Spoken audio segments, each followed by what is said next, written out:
why in the fuck would I tank a record? I spent fucking $4,000 putting it out. Why the fuck do you think I don't want my money back for that? Do you know what I mean? Do you not understand how math works?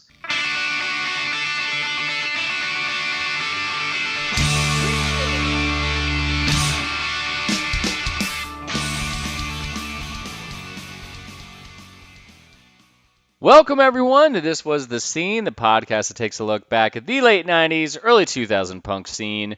I am your host, Mike Doyle. Before we start, feel free to support the podcast if you've been listening for a while and feel guilty that you haven't done shit to support the podcast by signing up for my Patreon over at patreon.com/thiswasthe-scene. It's $1 a month, and that's just for you to listen to the podcast. That's usually about 2 hours or like an hour and a half, 2 hours, but also takes me like fucking 20 hours to do one episode. So if you want to support it, go do that. Great.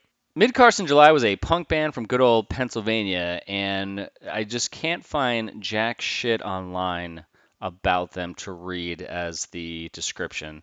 And I really don't feel like fucking doing one right now because I just fucking do it. So if you're listening to this episode, you most likely know who this band is, or you probably don't know who this band is, but you're going to find out a lot about this fucking band. So that's going to be the description, and that's what I'm going to stick with. Thank you to Marcus Vaughn for the connection to Bryon. I got him on the Skype, Bryon, not Marcus. And this is what we talked about.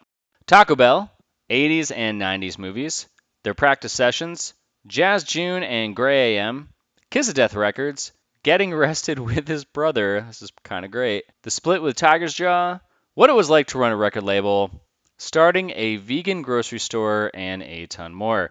Make sure you check out his grocery store, which is in Tampa, so if you live in like Minnesota or something, then you're kind of fucked, but maybe you can get food to get shipped to you. It's called Black Radish. You can check it out at blackradishgrocer.com, and you can see all their vegan selections. So if you don't live in Tampa, this is going to give you a reason to go to Tampa after the pandemic's over. And also you can go and celebrate the Super Bowl champions. Go Chris Godwin.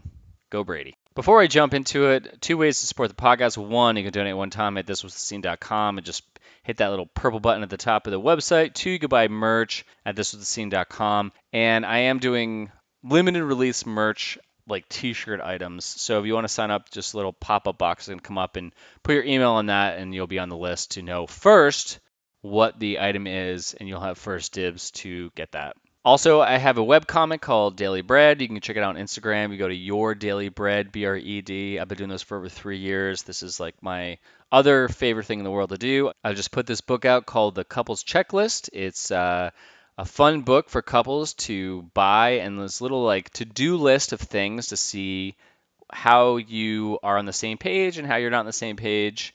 And it's only $15. If you go to yourdailybread.com, you can buy a copy. That also helps me because that goes to money in my pocket, and I'm pretty proud of this book, so go check it out, and I think you will love it. Feel free to subscribe, leave a review, and share this with anyone who loves some punk rock nostalgia. With that said, let's get fucking started. You and I maybe have met back then. Like, where are you guys from originally? So Central Pennsylvania. Like, and when I say central, it gets like weird because when we go specific and I say, hey, look, I grew up in this town called Lewisburg. I lived in this town called Sunbury. I played with people anywhere from Williamsport to like Selinsgrove. We lived in random houses, but it's not close to anything besides the Susquehanna River. I mean, you've got Bucknell University. Wait. Lewisburg. I think my friend grew up there, I think. God damn it. I'm like looking this up on. So no, it wasn't Pennsylvania, there. like New Jersey, is just 100 small towns, somehow 10 miles apart from each other. Yeah. Or you guys are closer to Route 80, right? Lewisburg? We're close. Lewisburg was not far off of 80. And then, so basically from Lewisburg in that area that we had State College to the west, like an hour. We had Philly southeast, like about 3 hours. And then Wilkes-Barre, Scranton was about an hour and a half kind of northeast. Okay, because I was trying to think of Lewistown. There's a place that my buddy, his wife has a cabin on the river down there, the Juniata, and we used to go there like up until about 4 years ago. I would pretty much go there every summer since 2011, and we'd just float down the river. So I was thinking that was where you were, and I was like, oh my God, do you know my friend Jess? No, but But yeah, I don't. yeah, But it's that just would the be name awesome. Jess. Like, do you know Jess? You're like, you got to be Do I know? more I specific. do man. know a Jess. I know like several Jesses, but I don't think it's the right one. Yeah, Crowley, Jess Crowley. That was her maiden No, I name. So, don't. yeah, that's totally south. She was in Harrisburg. But that's awesome, right? That's good stuff about Pennsylvania, though. It's kind of nice. It's kind of beautiful. My mom lives on what's called Penns Creek at this point. When I go to visit her, it's awesome. It's very laid back. Yeah, it's just so goddamn gigantic, which is so funny because like I was talking to Jeff Kish, who was in Dawson High, and he was all the way out in Pittsburgh, and then the areas that I knew of the most were Allentown and like we don't really play down in Philly, but it was like Allentown and Harrisburg, but more by God damn it, Jesus, Lancaster and all that. Right. Yeah. And I mean, Harrisburg was about an hour south of us. Lancaster about, an hour and a half to 2 hours. And so, I mean, the good part about growing up there, right, especially like now that I'm in Florida, like you could kind of get anywhere quickly. Like everything wasn't that close, but it was close enough you could drive. Yeah, but I mean, but even, and I'm gonna ask, start going in the direction of how you got involved in the scene, the band, and all that. But like, just around the time, because a lot of us were teenagers just getting our license, and that's where I think that's what was a lot drove a lot of or created the glue for the scene and the excitement because we were finally getting out of our towns and we'd find ourselves taking these hour-long or 2-hour-long car rides for the first time over and over and getting used to going away. It was like getting so far away from our towns and then going to a place that wasn't our high school and being around people that had the same passion about music as we did. But I think Yeah. there's like an excitement there. So it's like there's all this shit going on, but like again, getting our cars and our licenses and then just going so far away. So us in Jersey, we'd probably be like, you know, an hour-long ride was probably the max, maybe an hour and a half, and that would be going down to Trenton. But a lot of our shows were in 30 minutes. You guys would have to drive an hour and a half or 2 hours or 3 hours to get to, to go see a show or go play a show. So that's like Yes. that's fucking far. Like even now as an adult, I don't. If I'm driving my car for 3 hours, it's because I'm going away for the weekend. Like I'm not going there and then driving fucking home afterwards, or just for hanging out for 2 hours. I feel like I was fortunate. I mean, yes, it sucked. There was a lot of things that sucked. All I wanted to do was get out of the town I grew up in. But I was fortunate that like as early as like 15 or 16, I was hanging out with skateboarders and we were also really motivated to go skate new spots. Yeah, So it yeah, started locally, going to all the spots locally, and then we would hear about something, and next thing you know, we're driving to Baltimore, Maryland to try to find a place, and then we ended up like at a place called like Edgewood, like some old abandoned skate park, and then like Lansdowne, and we're just continually on these search for these places to skate and find things like Taco Bell. And that's all we can afford. well, yeah, it's all we could afford. And the town I grew up with in didn't get one till like I think the mid '90s. Like there just was not a local Taco Bell. I think that was pretty standard because I Yeah, remember about the 95, 96. That was when, oh my God, there's a Taco Bell that's close by. We got to go to that one. right. It's not a road trip to Taco Bell anymore. Right. Yeah. So yeah, it was exciting. I mean, we were stoked. Like we wouldn't stop talking about Taco Bell and how rad it was with like whatever the 59 or 69 cent burritos and everything else Yeah. at that Like time. they must have really had. I'm not gonna stick on Taco Bell the whole time, but I mean, I can imagine their marketing company going, you know what? We have this demographic here. Our demo is these late teenagers who are just getting in their cars and want to drive, and they're showing up and coming here all the time. And you can't just sit in Taco Bell like a diner and you can order a water and sit there for 3 hours. Like you have to go and order 5 or 10 or 15 bucks worth of food and then go sit down and get the fuck out. Like Yep. that was the best though, because we'd crowd in there and they'd actually get our money because we'd be like, all right, I got $5. I can get as many things as possible with this. Oh, and I'm gonna possibly be full. It was great. Yeah. I actually did that recently. There's a Taco Bell down the street and there's a Cantina one. It's got alcohol in it. And Oh, hell yeah. it was like during the beginning of this whole thing, and I would drive there and just get 10 items for like $15 or something. It was crazy. And great, like you're right though, when I'd eat it, I'm like, I don't think I'm really full right now. But then the next morning I'd be dying. Like fucking I want dying. to say, and this wouldn't, I don't think it would have been mid Carson, but at one of the tours, we tried to order like 60 or $70 worth of Taco Bell. Like we went with the intention of like, okay, there's five of us, we're going to each order like $10 worth of food and eat it. And we got such a ridiculous amount of food, we couldn't finish it. Yeah. Like Yeah. we just got, I mean, but hey, that's all good value, right? But I mean that like it kind of brought up something real that I've never thought of in all these conversations is skateboarders or skating has always come up, and that has led to someone would bring along 7 Seconds, or someone would play Bad Religion or play the Dead Kennedys. And I feel like I haven't really given that much props. I mean, I always speak up. I think skateboarders to this day are the fucking coolest people. I don't because I just can't do it, and I always think it's awesome.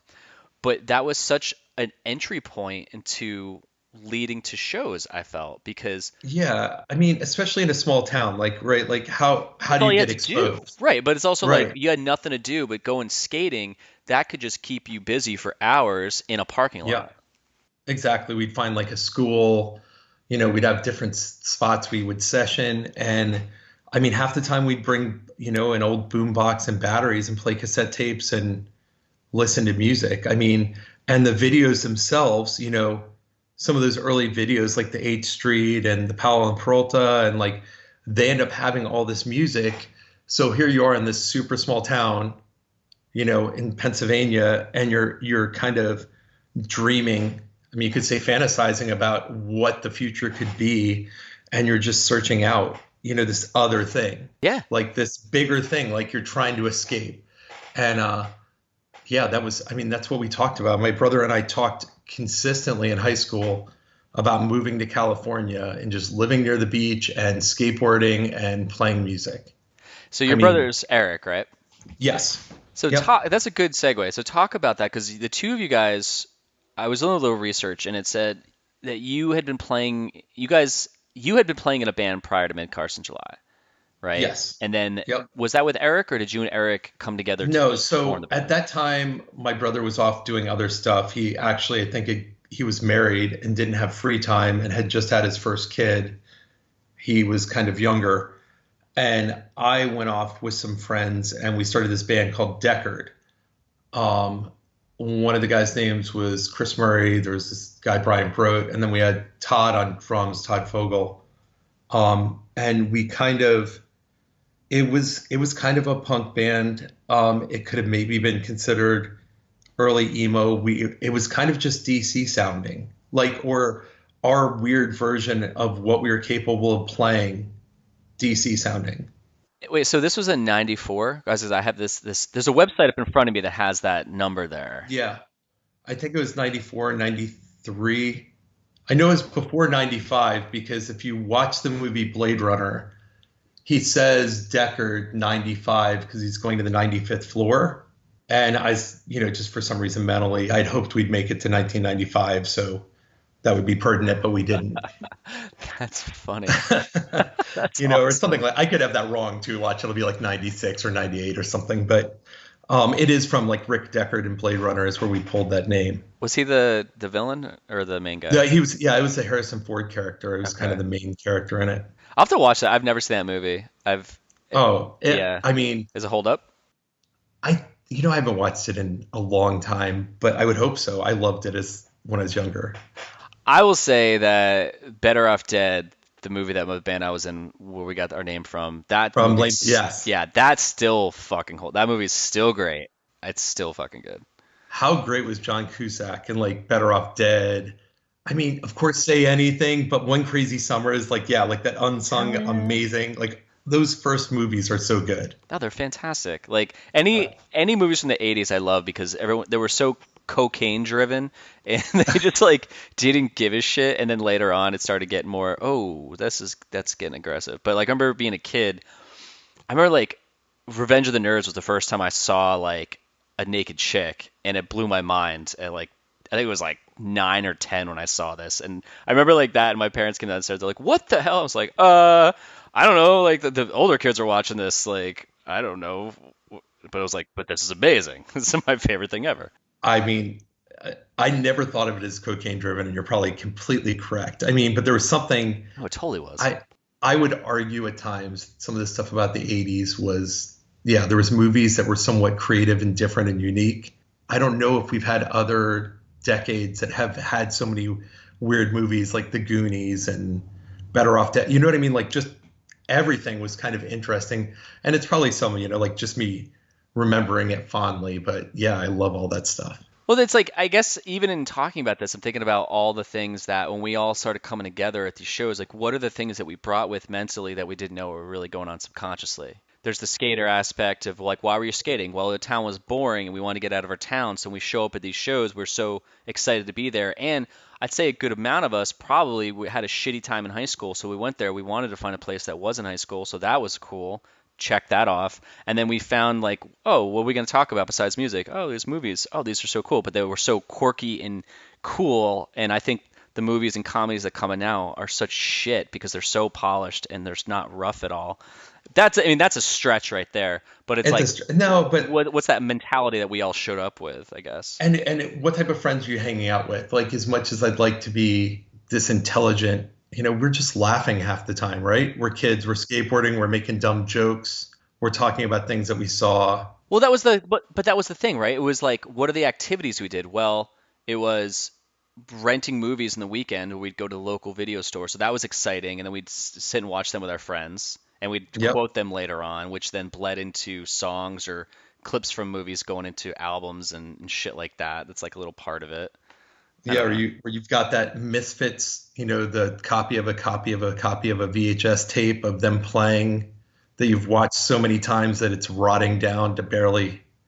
Yeah, we did all that like over and over again, all gathering in a living room, watching skate videos, watching Decline of the Western Civilization, Suburbia, like all of those first run of movies that had like soundtracks to them. Yeah, and then you'd hear in the background. It was completely influential. Yeah, totally. And in the background, there was the soundtrack and the skate movies that led to, what is that band? Oh, that's Pennywise, or that's this band. And then, well, how do I find that? And then it was up to us to figure that shit out. Exactly. And you're kind of looking for it. It's not that it's a big secret, but you're kind of looking for it. Well, at least I was kind of looking for that. How can I don't want to play soccer. I don't want to play football. I don't want to be the same as everyone else in my high school now. Like I want to be some sort of counterculture. Like what can I do? Where do I fit in? And all of that was kind of like, it wasn't exactly a roadmap, but it was like ideas. It gave you like, look at this, like, they're playing in bands. This is punk, all of a sudden you're taking bleach and you're hitting your jean jacket with it and drawing with marker. You know what I mean? Like all of those steps that get you to a certain point. Like, I mean, I wish I was the person who woke up and listened to Embrace and it set me down one pace, but like I listened to so much different music and there were so many things that are influential. And I mean, well, there was I'll the be stuff. Honest. Yeah, go on. No, I was saying like I was listening to the podcast you did with Keith, obviously interesting because he's in Tampa as well. And you were talking about how you hadn't really checked out the band and kind of missed it. I find myself finding new music that could be decades old consistently and thinking, how did I miss this one? Oh, totally. Yeah, like with Pogo, I was just like, yeah. I mean, that, and you can listen to it now and you're going, wow, I would have liked it then and I actually like it now. And it's cool to find that. Like I just, this will come out afterwards, but I had interviewed, and don't tell anyone honestly, but I interviewed Colossal, Pat from Colossal. They started in 2001, but they were a part of the Chicago scene. And I had never heard of them, and then now I listen to them, I was like, how the fuck did I miss this? So it's like I could still go back and that some of that shit back then, it can sound new to me now, obviously because I haven't heard it, but it'll still be like, this holds up. I mean, just being the probably egotistical on some level and playing in bands, and I think I heard you say something about, there was also bands that I didn't give a chance. There was records I listened to and I literally wrote off 10 seconds into the first thing. and did never listen to it again, or saw them live and decided I didn't like them, came back years later, and I was like, what the fuck is wrong with me? How did I not give this a chance? This is amazing. Before we start really going and start talking about it, we're gonna just talk about like everything else besides I know. why I'm like got you on this, but just still though I love this stuff. Like I just listened to the Bad Religion book, Do What You Want, and that led me down this path of just going back and listen. Like I never fully got into Bad Religion. Like I never bought in the early stuff. I got Stranger Than Fiction, and then I loved like I just bought whatever the record was with Sorrow on it. I just bought that on vinyl. And Is that Against the Grain, or is that like? no, Against Grain was way before that. This was like came out in Okay. 2000 something. But Oh goodness. like listen to that book because and it's so great, but it makes you go back. And I just went on Spotify and started listening to Suffer and Against the Grain and like No Right. Control, and because when people are talking more in depth about it and you're learning how it's built, it makes it more intriguing to me. But just the album on its own was just did that with people. But back then it didn't do it for me. Like I liked it, but it didn't. There was other bands Right. that grabbed my attention and held on to it way longer. But I find myself now, like even with Bad Religion, going back and listening to those albums again, like you said, I'm going, shit. Like why didn't Right. I not give this more time? Well, and that is the great thing about music, right? It's all a personal experience, right? Totally. Like it's literally that moment where it works for you. And it's great when other people get it and everybody's on the same wavelength.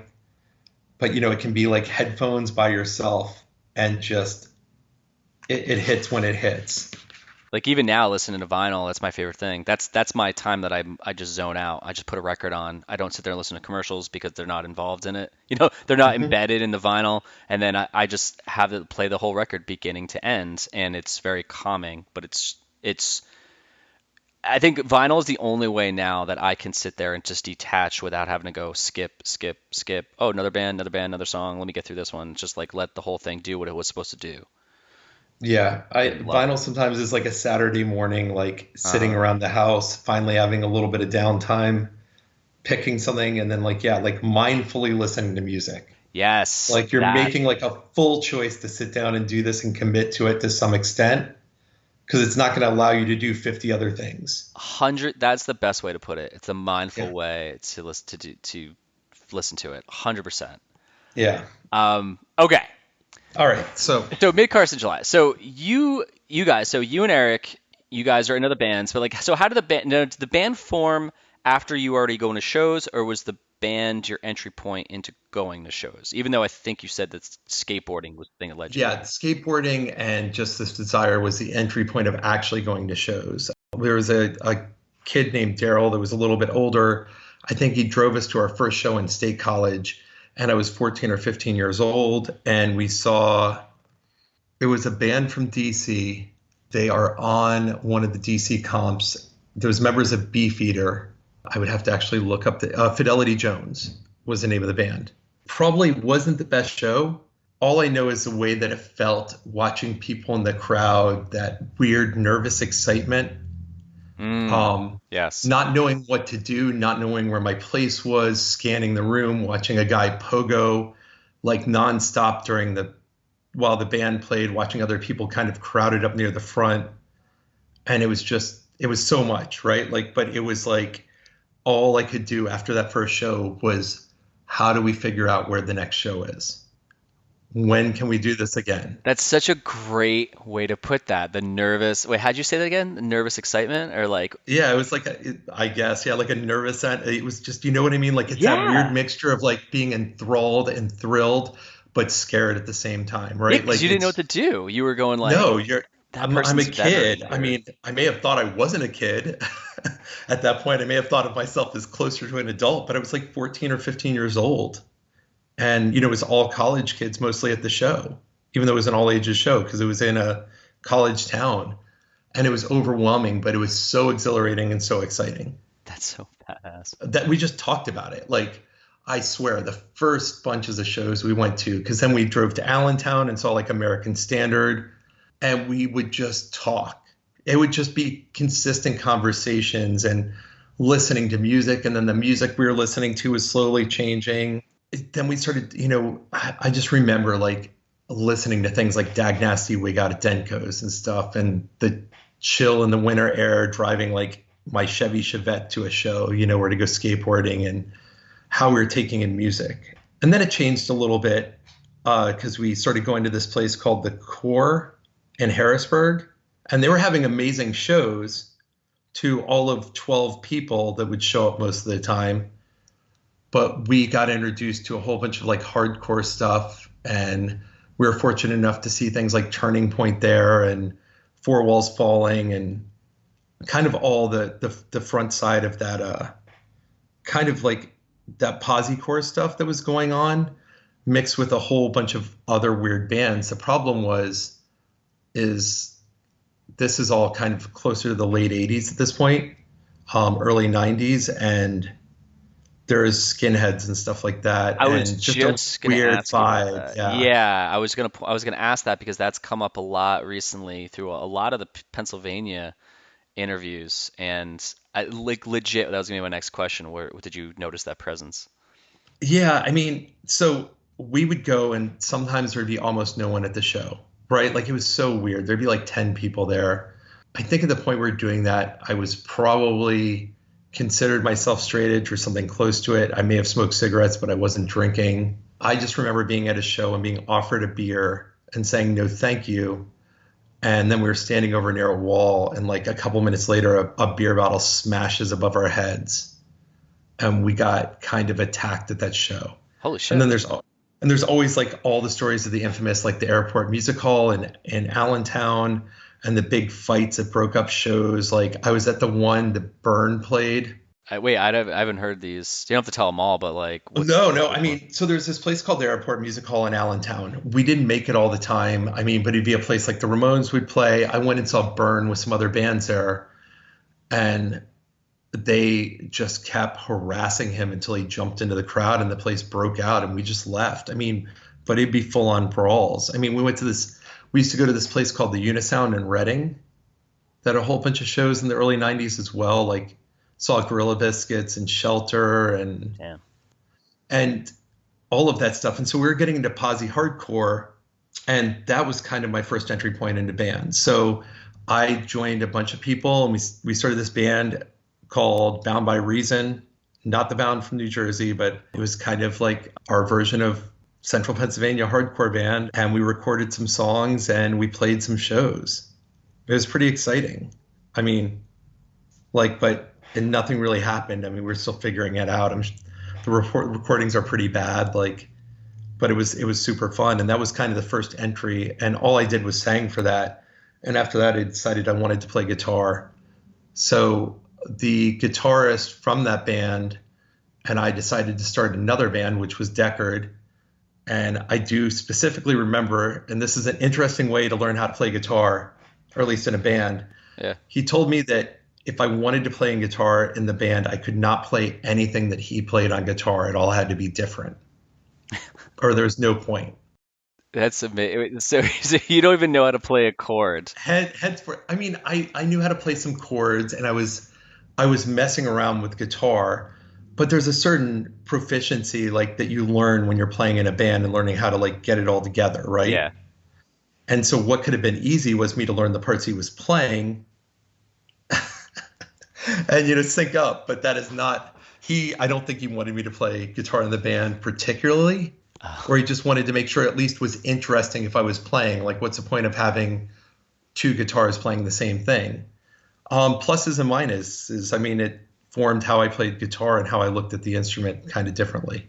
Well, I mean, like, it's a smart approach if you're a seasoned guitar player.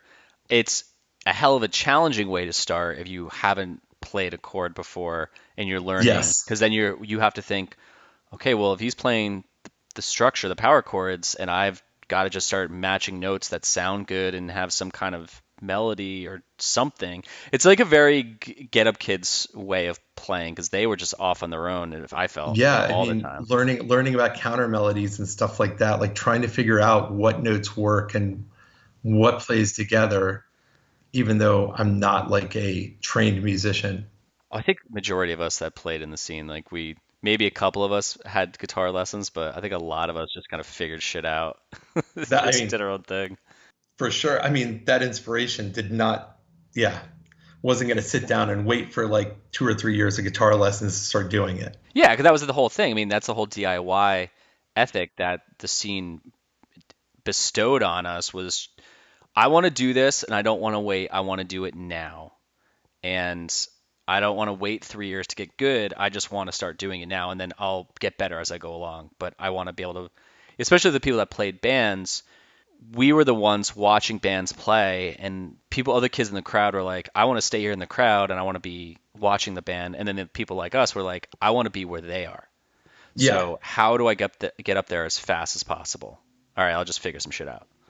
right, exactly. I'm just going to do it. We're going to start practicing. And I mean, it really wasn't till mid Carson later on, humorously enough, with the drummer, it's a small area we grew up in. So the drummer, so when we were in mid Carson, we had an original drummer and he ended up quitting. And we ended up getting the drummer that I played with in that band Bound. This was post Deckard. My brother and I decided to start a band. The original lineup with Mid Carson was like my brother and I, and then this kid Mark Lacasse, who ended up leaving and going off for college. And then Mikey Schmidt joined the band like 6 months later. And then there was Todd Fogel, who was also played in Deckard, played in the original version of Mid Carson, and then he left. And then we brought in Chuck, who I played with in Bound by Reason, and he lived in another town. But he, while we were still writing stuff and doing these other bands like Deckard and stuff, he was also playing, and he was getting very, very talented, like as a drummer. Like he was already talented. He had like raw talent. And what he had done was he had kind of taken this philosophy from some other bands that were playing, like Kerosene 454, maybe even like I don't know exactly what he's leaning towards, but he bought into this philosophy that you had to practice 4 or 5 nights a week, right? This was different for us because practice was once or twice a week, right? Yeah. Just trying to write songs, just trying to get it together, trying to record. And when he started playing with us, he's like, look, if we're going to do this, we're going to get good at our instruments. We're going to get good at playing. That way, when we play a live show, it'll be more like muscle memory at that point. Yeah. And he made us do it. I mean, we agreed to do it. We wanted to be a better band. I mean, at some point of playing for, a certain amount of time, you're like, dude, I keep messing up when I play. I can't get it together. So to have somebody there kind of being like, you have to do it this way. Like, we have to practice more. It can be better. It was great because I was probably a minor driving force at like getting stuff together and pushing to do stuff. But I was not the driving force on like proficiency at that point.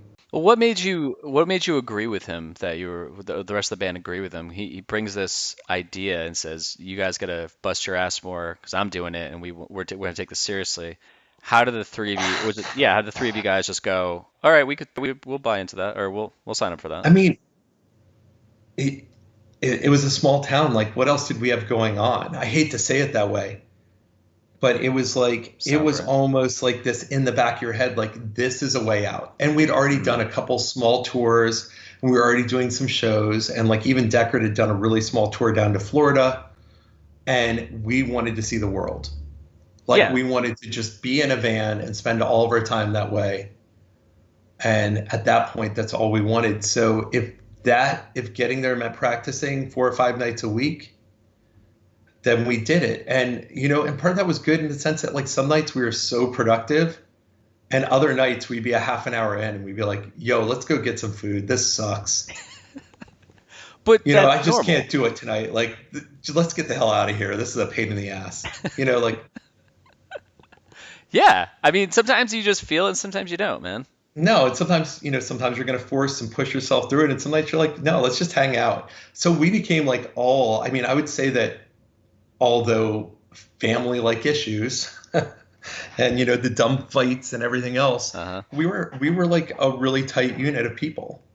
Like, I mean, we were friends, we were family at that point. So like, and just from a technical side of being in a band, I'm just curious about this. Did you guys structure it in a way where you just show up, go through the set once and go through it again and that was it? Or did you guys, I remember seeing a video when the Police finally got back together to reunite, and they practiced their first song. Or no, it wasn't a video. I'm sorry. It was an article I read where the reporter was in the room. They get through a song and they're like everything was cheery, and then all of a sudden they start the second one and they're right into it, and Sting's like, all right, no, we got to focus on this one section. So then it would be very micro. So like, how did you guys structure all those practices? Was it micro like that, or was it just go through the set twice and then we get the fuck out?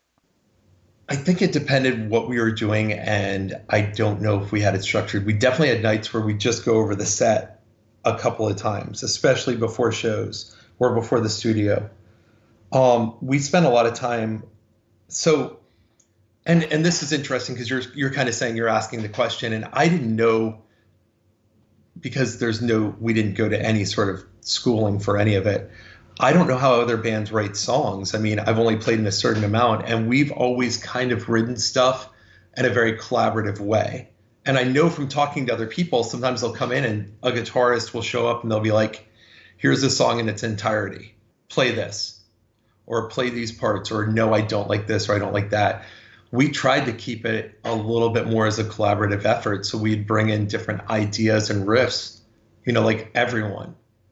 And I mean, this went on for years at every iteration of band I played in. And there's a lot of humbling, right? Because when you're younger, you're sitting there and somebody wants to cut a part and you're like, that's my favorite part I've ever written. Yeah. You know what I mean? You can't even see, like, how do we get to the best song? How do we get to the best version of us for this song at this particular moment? And you can't even see it because you get tied to an idea or a part or your ego. And it took years to get over some of that and some of those discussions. You know what I mean? Like, Yeah, just absolutely. thinking back to some of those things where you're like, nope, this is the best part. And who knows who was right. But like, sometimes you've got to look at it and like, can you be the group of people that can write the best song and not have yourself? But heck, 90s, no. Those were pissing matches. Yeah, man, I don't know. I think that still exists in bands. It just that's there. Like you said, there's either the person who's the singer or whoever the main songwriter is. They show up and they said, "All right, I've been working on this all night. It came to me. We're gonna do this," and then you come together as a band, and either they're like, "This is exactly how it's gonna be," or they're gonna be open to people giving feedback. But hopefully, you as a foursome or fivesome or threesome have that gut instinct to know what sounds good, what works and what doesn't work. And Yeah. it's like I I would hope I can't really no, that's a very I was gonna say I would say that most bands have that gut instinct to know what sounds like shit and doesn't work, but I, yeah. it's hard. Who knows? I mean, I will say that it was an exercise. It's almost like playing golf. You're not even trying to beat anyone else. You're just trying to get better every time you do it, Yeah. Like you're not really competing. You're just consistently trying to like get better at what you're doing. And I think I could almost proudly say that like from a group version of bands, I think that some of the later stuff that I did, I was part of, because it wasn't me writing it all on any level. I was part of better songwriting. And that's great that like over time it actually kept improving a little bit and kept at some of that. So that was kind of exciting. Like to hear a song, you're like, yo, this might be the best song that I have ever written in a band. And be able to say that not 20 years ago. It doesn't mean anyone agrees with me. I'm just, it's a perspective. So what was this, 95 when you guys got Yeah, together? 95, 96. It was probably closer to 96 that we really started playing. All right, because I see here you guys have Turn the Radio Down 7-inch, which is on Alone Records. In Yep. what's Swing Kingdom? That was, I paid for half the record and I wanted to start a record label. And I didn't really do anything after that with it. It sounds like it sounds like a majority of labels out there that they wanted to do something. They're like, I don't want to do this. I'll fund it. I mean, keep going. Sorry, it kind of comes full circle, but in a different way. Well, yeah. So you guys do that. Put a 7-inch out. You start playing in Pennsylvania, and then you eventually get on Da Capo Alfine? Alfine. Alfine? Alfine, yeah. Like, so DeCapo Alfine was actually, at that point, that was the drummer's record label. He was in a band called Jasmine's Needle prior to ours, and they ended up actually, they'd done a split with Boy Sets Fire on Conquer the World. So they'd kind of done something, and he was kind of doing some stuff. So we released some stuff on our own with him instead of me pursuing that. So that's how that kind of came up. And then there was but I think in between that release, I don't know, there was also the release on which isn't always listed, but it was originally on Keystone Ember Records. Okay, that's not on here. Is it? So there's something called Minus Wings and Halo. It was re-released later on Rose Petal. Well, you guys still have a website up that's Mid Carson fucking July. Yep. So anyone, mcfnj.tripod.com, and you can see. Oh, no. Weird. Oh, the merch doesn't work. Let's see. Oh, bummer. Photos. Okay, releases. Oh, yeah, releases didn't work. Goes in for New Bruises. I was trying to see on there if the record's on there, but I also wanted to bring up that you guys had a website that's still live, which is fucking dope. I don't know how it's still live, and I don't know when the last time I checked that email account. You should check it. I mean, I don't think anyone can. Oh yeah, the avid bleeder at AOL.com. Oh, so that is Marcus's email, but at some point there was an MCF in July. It was like MCF and July at Hotmail or something. At some point we had an email, but it probably hasn't been checked in a decade plus. Wait, no, I'm sorry. There was one link that takes you to, where is it? It goes to New Bruises. And then you get stuck there. But if you're no, it goes to mcjuly@hotmail.com. That's it. Okay. And then it has Fuel by Ramen's address and their website because you guys were on there at the end. Yep. But it does have the releases on there. So yeah, there's a very long way for me to get to this point. So because the internet was a whole different world back in 1999 or whatever this was, 2001. That was shit back then. Let's see, you got unreleased demo 96, Turn the Radio Down 7-inch, Battered Women's Shelter comp, The Power of Failing comp CD, Minus Wings and Halo CD. There you go. Yep. Okay. Flowers Makes Everything Better. That's where I want to get up to as well. Is you guys, because in this you guys have a split with Jazz June and then later on Gray AM, but and then after that you guys start putting out full lengths, it seems. Yeah, I mean, Minus Wings and Halo was a full length, and we really only, we did three. I guess we did 3 full lengths. We put out what would have been a 7-inch, but it was such a heavy CD time period, so we did that Wound Up Down South, which was really 4 new songs and then some of the songs off the first 7-inch just to kind of put them in digital format. I always felt, I mean, if you look at it, right, that the medium that things were put out on. My point is that full lengths would come out on CDs. They weren't being put out, I think, on full vinyl. From what I could see, I think they were, but it wasn't as in my face. So CDs was the main medium for that. Right. Compilations, CDs always. Splits, I find. I remember they were always between 2 bands. It was always on a 7-inch, which I thought was the coolest thing. For sure, and I think that was. There was obviously split CDs, but. A 7-inch is perfect. You have to flip it to get to the other band half the time, right? Yeah, and I feel like that was kind of the North Star, if you will, in a lame way to say it, of bands being okay, here's the checklist of us making it, quote unquote. We have nice equipment. I said this in another interview. It's we have nice equipment, check. We have a van, check. We have merch, check. We have a release, but what's it on? Okay, we have a full length. Yes, that definitely, or an EP. That's a CD. And if you also get that split 7-inch, it's kind of you're filling the card out of all the cool shit you could do as a band. Well, and at least in the beginning, the split 7-inches was such a good way to, and I'm sure not everybody used it for this, but it was such a cool way to align with your friends or friends' bands. You're into a band and you think they're great, and you're we should do a split, and the other band's stoked on the idea.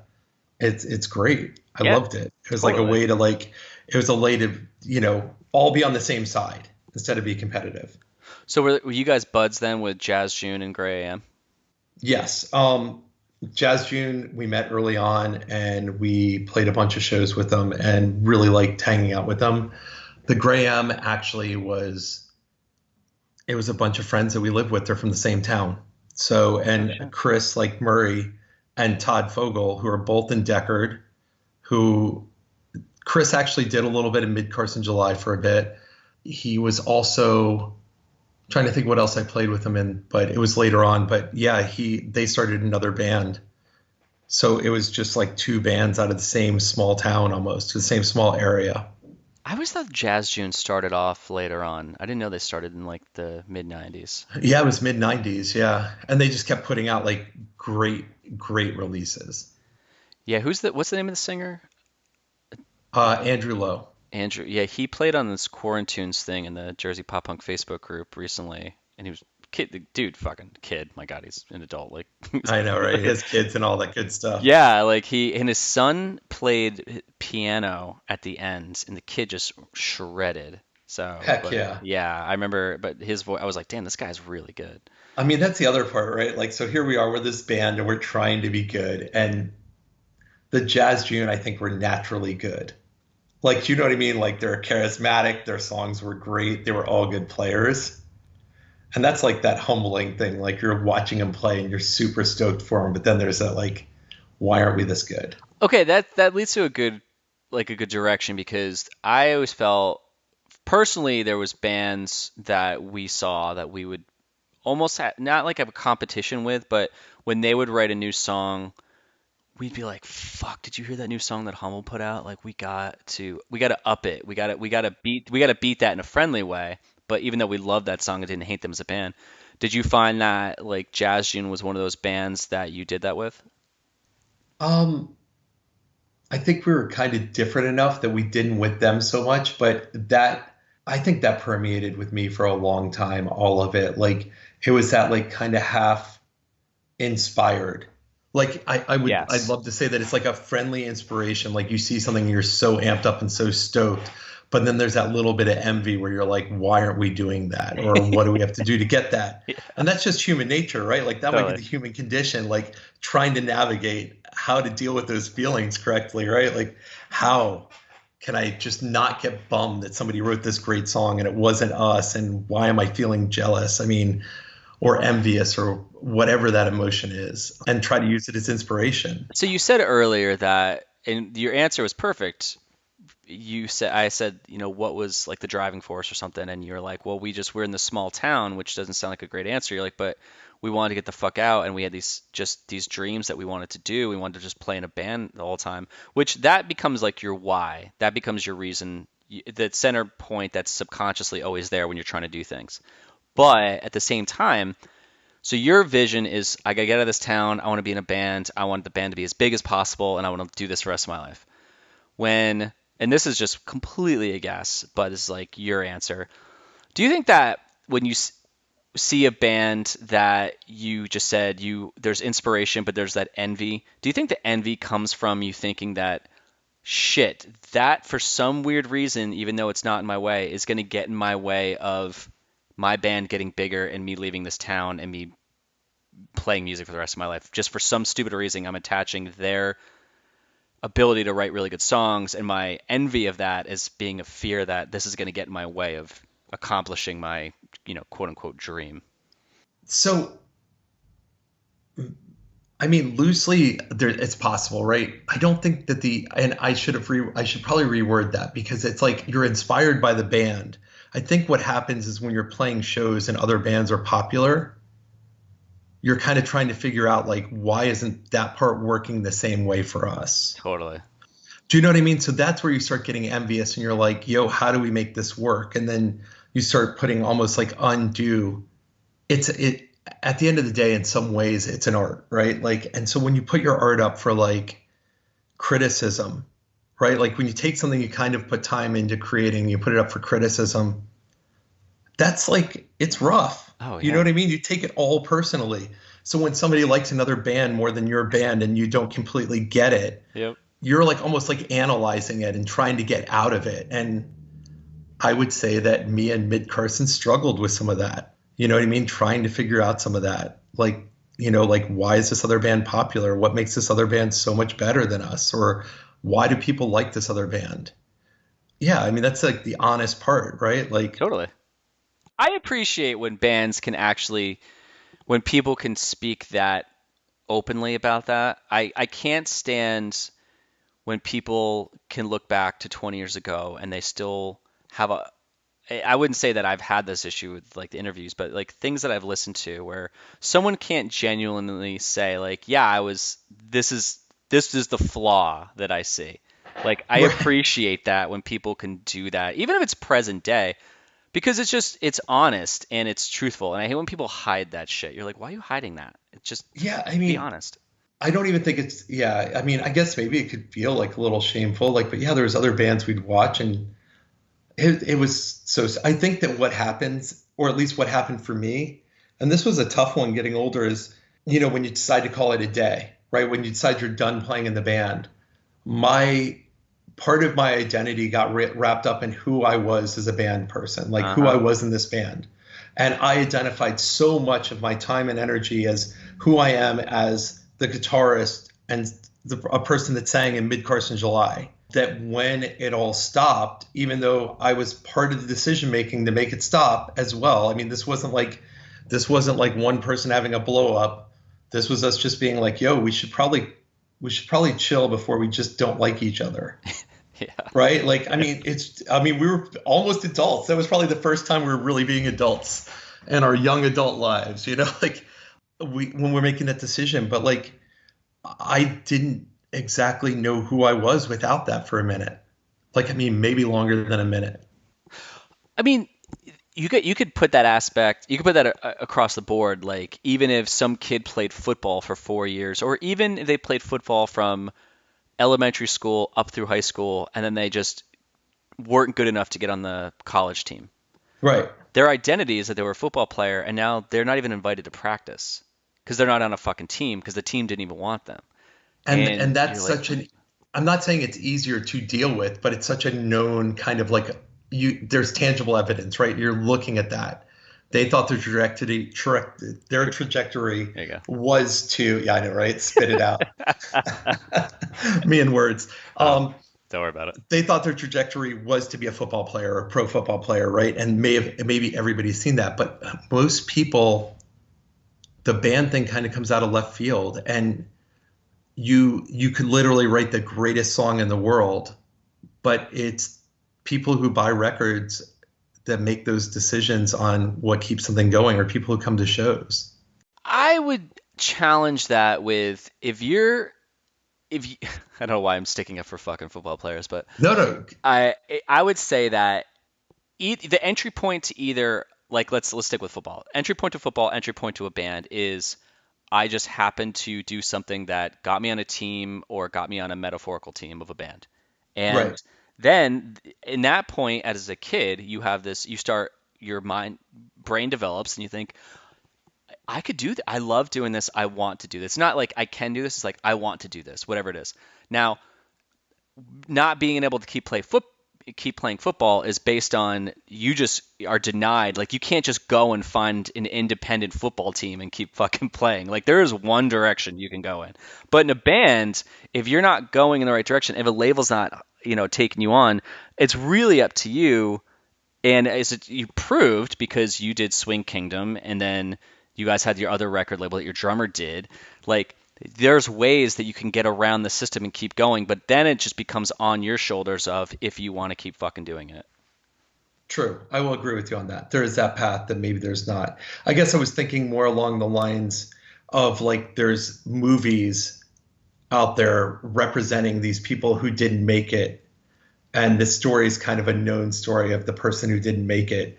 But I don't think they think band's such a weird off choice to play in a band, that disappointment or that identity is maybe different. But it could just be me romanticizing it as well, because I agree. And if you want to talk segues, I did do another record label later on.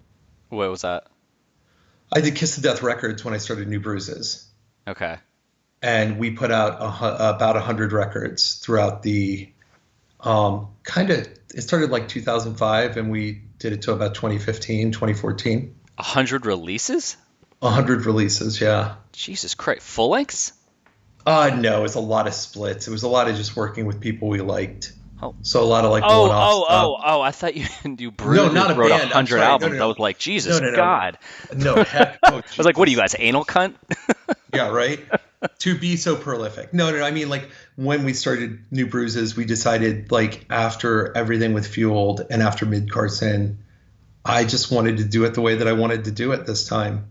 And so I started a small record label, and we're fortunate that like it did okay. We put out a lot of great records. That's dope. So I got to see that other end and of some of it.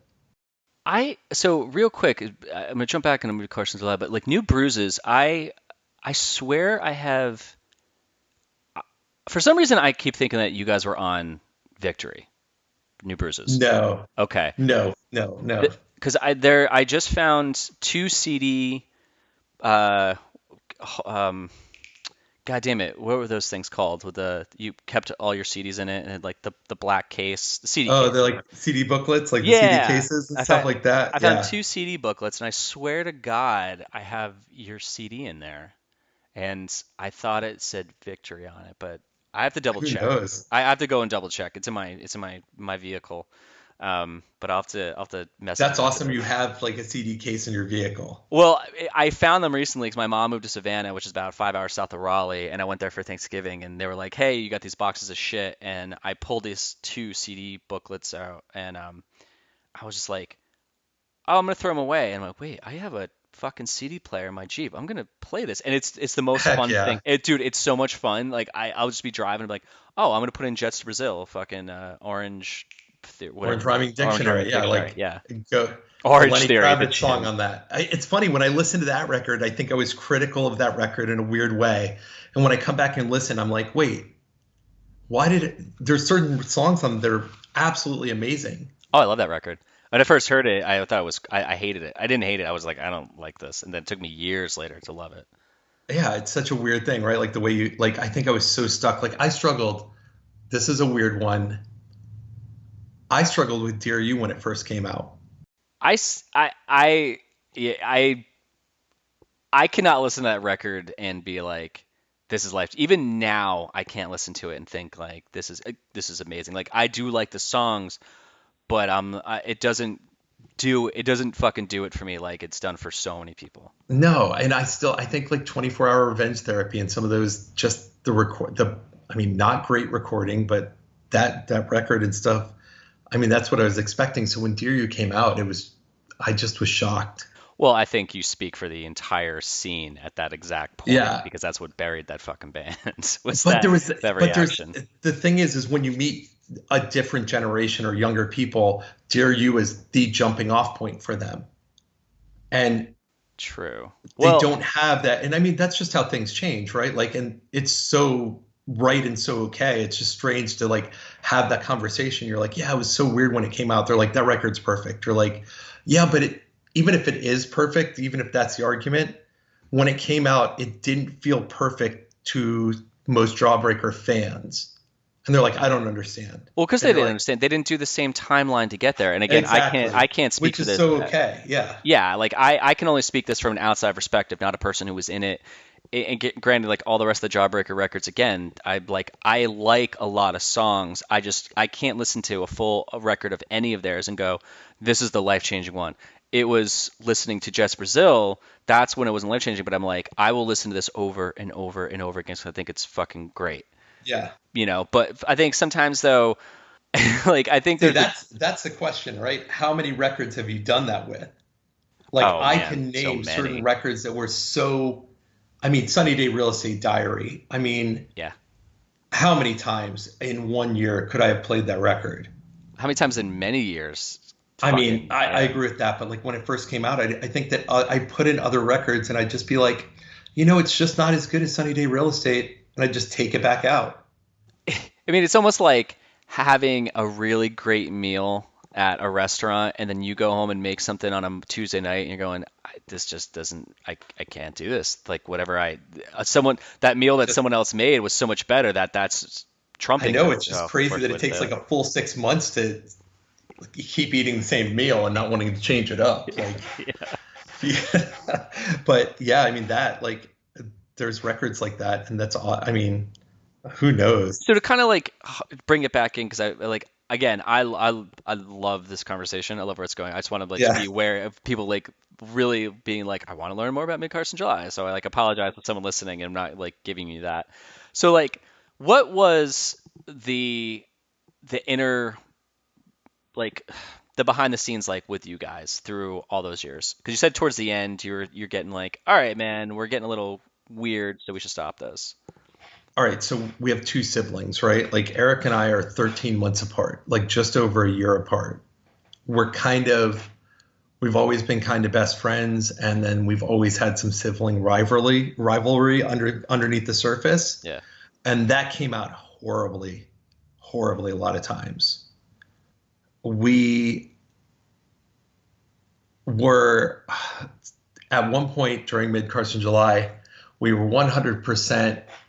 I mean, we have some good stories, but at one point we played I think it was the LNG. It was somewhere in Connecticut.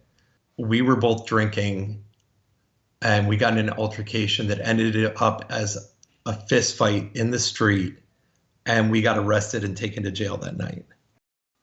Holy shit.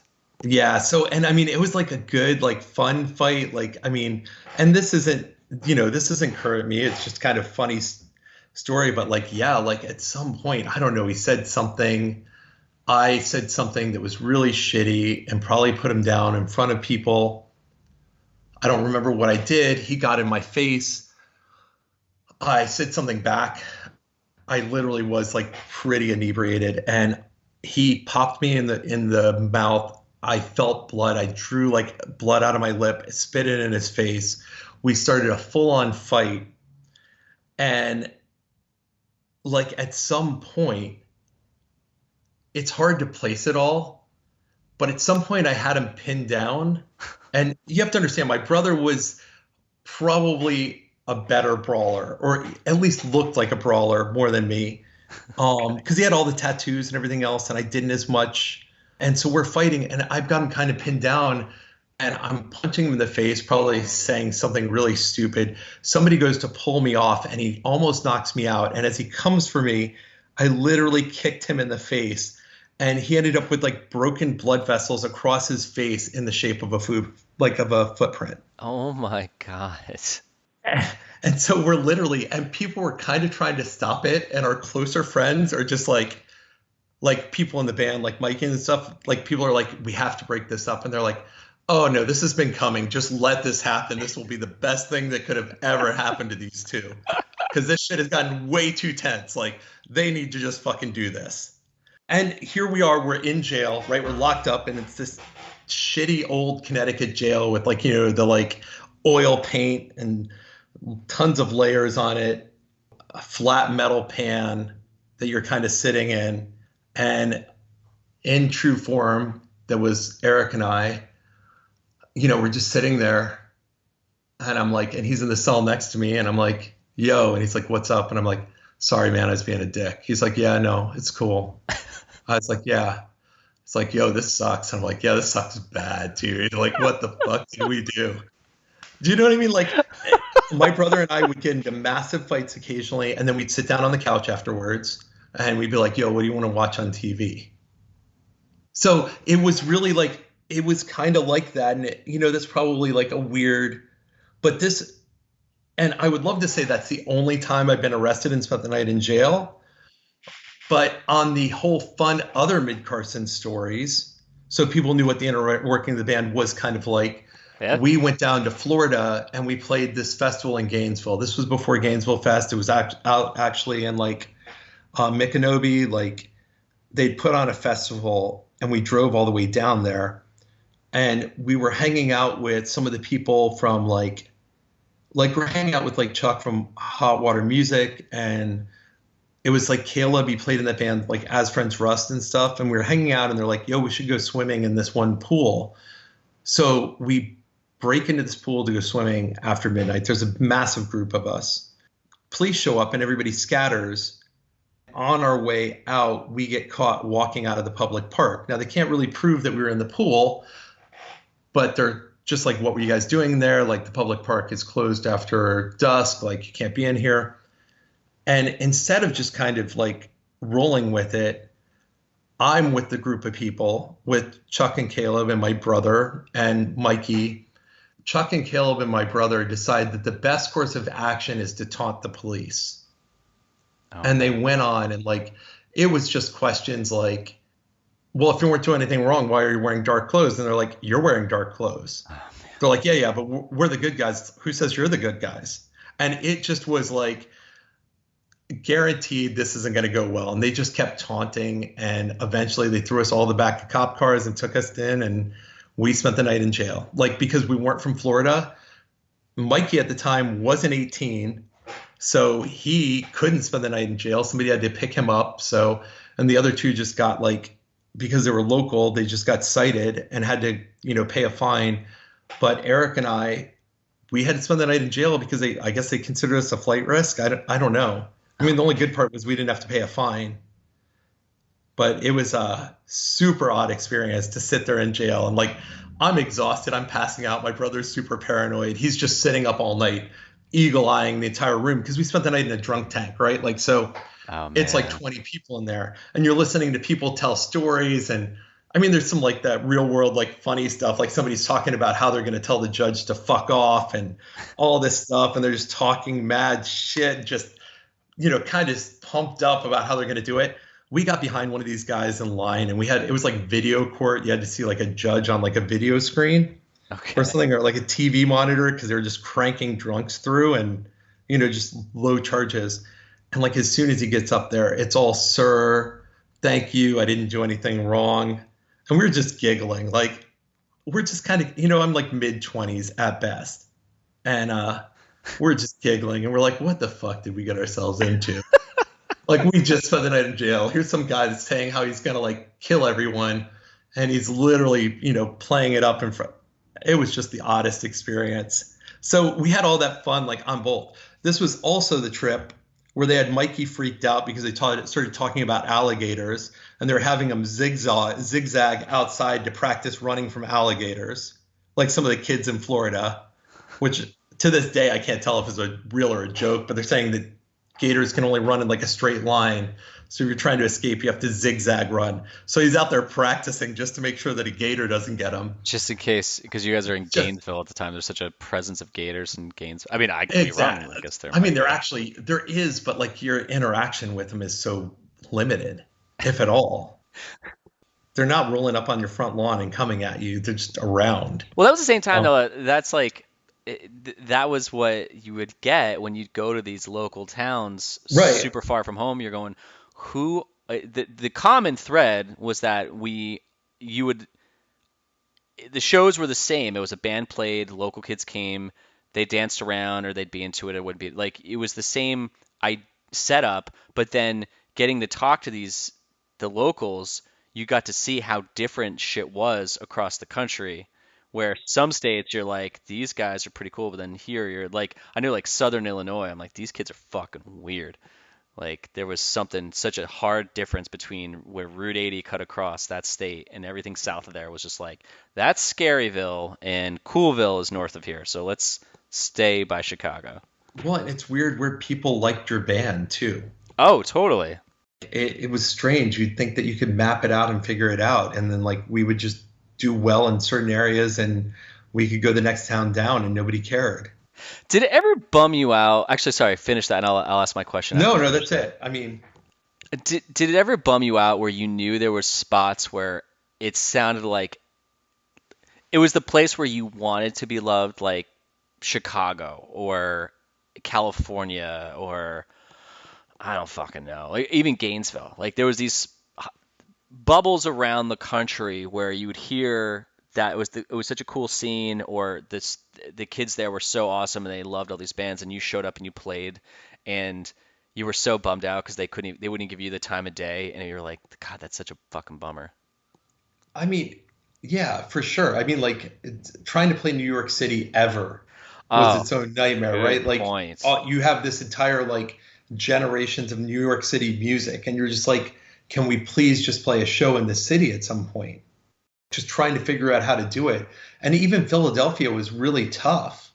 And it wasn't a dislike for Philly. It was like we would have to explain to people we were from central Pennsylvania, like, because even sound wise, it was such a different, it might as well have been a different world. Like you had the Philadelphia scene, and then you kind of almost had the rest of Pennsylvania. And then when you go out of town, everybody's like, you're from Philadelphia. You're like, no, it's not like that. I would tell you.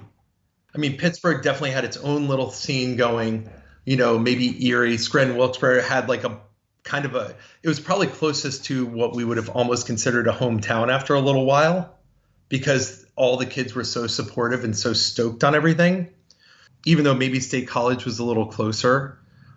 But yeah, like there was all those places. But I mean, at that same time, we kind of did similar to the record label, for a few years, we started putting on shows in our hometown in the middle of nowhere. And we just took the risk and started doing it. And we had this place called The Shop, which was people from Mid Carson and people from the Gray M. And we rented out this old Chinese restaurant. And we basically had 8 people living there. And we had kind of a mock, kind of half done up kitchen and 1 bathroom. And we had this big, massive space. We were going to collectively start a coffee shop, which we never did. But we had shows once a week for any touring bands that wanted to play. And we were very, very kind of accommodating and welcoming to everybody. So actually, I forgot about that. Like when we first got introduced by Marcus, didn't he mention about you putting shows on there at the shop? He may have. I mean, this band Puritan played their final show there, like Athlon Reserve played their record. Like, so we had all these weird shows happening, and it became this weird kind of place that people kind of have like this fond memory of, which is amazing, right? Like, because who doesn't want to be part of something that people like remember liking? I mean, I remember at some point being like, I got to move the fuck out of this place. But like the shows and stuff meant a lot to it, and even to the kids in that community.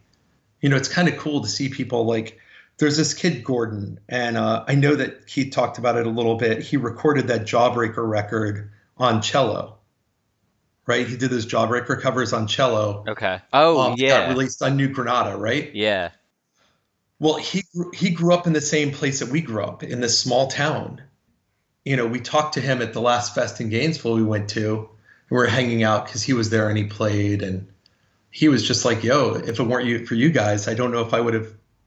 He's like, you guys were inspirational. You guys were doing stuff. You guys were trying to get out of the town and seeing bigger and different things. He's like, and, obviously we have no ownership in his success or him being musically a genius, but it's rad when people have that memory, or a fondness of something. Oh, totally. If you're a part of on any level. Oh, man, there's bands that, like, even I'm sure you could think about it, that bands that for some reason you still hold up to the highest level, and they're like, we only played for 2 years and we put out 1 album and no one knew who we were. I'm like, yeah, but to me, the thing that you did, whether it was either a show I saw or an album you put out or 1 song you wrote, that just elevates you to this level where I'm always just going to kind of see you there. Right. And that led, and you could say like that led me to trying the thing that I did because of that, even if maybe I got a little bit more further than you did or a lot further than you did, or maybe just exactly where you did or less. But it's like that was a part of the puzzle that I put together for me to be like, this is one more thing I needed to get the fuck out of here or do the thing I need to do. For sure. And that's that great personal experience with some of it too, right? Nobody can change. Somebody could tell you that band was awful and you'll be like, no, that band was amazing.